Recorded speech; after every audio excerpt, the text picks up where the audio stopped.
আজ বছরের প্রথম দিন সূচনাটা একটু ভালো করে করতে হবে, তাই সকাল সকাল ঘুম থেকে উঠে স্নান করে রেডি হয়ে নিয়েছি। এই কানপাশাটা আমার খুব পছন্দের, তাই সুযোগ পেলেই পরে নিই। মায়ের সাথে চলে এসেছি মায়ের মন্দিরে, মাকে কাছ থেকে দর্শন করে একটা জায়গা খুঁজে বসে পড়ি। তারপর নিজের সাথে সাথে ভাই বোন সবার নামগোত্র লিখে দিই পুজোর জন্য। টানা 1.5 ঘন্টা পুজো হওয়ার পর এখন অঞ্জলি দিয়ে আমি আর মা বাইরে চলে এসেছি ধূপ মোমবাতি জ্বালাতে। আজকে মা আর আমি অনেকগুলো ধূপ মোমবাতি দিয়েছি, ভাই বোন ছেলে মণিমা সবার নামে একটা করে। বাড়িতে আসার পরে আর কোনোই প্ল্যান ছিল না, রাতে ছিল একটা ছোট্টখাট্টো পিকনিক, তাও বাড়ির সবাই মিলে বাড়ির মধ্যেই, কিন্তু ভীষণ মজা হয়েছে। আজকে পিকনিকের মেনুটা একটু অন্যরকম ছিল। মেনুতে নান, চিকেন কষা, ডিম কষা আমার মা দিদুনের জন্য। আমার মা দিদুন তো চিকেন খায় না। গোটা পিকনিকটাকে কিন্তু আমার ছোটো বোনও একাই মাতিয়ে রেখেছিল, সেটা তো তোমরা দেখতেই পাচ্ছ।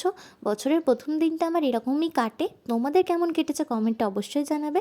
দেখা হবে নেক্সট ব্লগে। Bye bye, stay tune.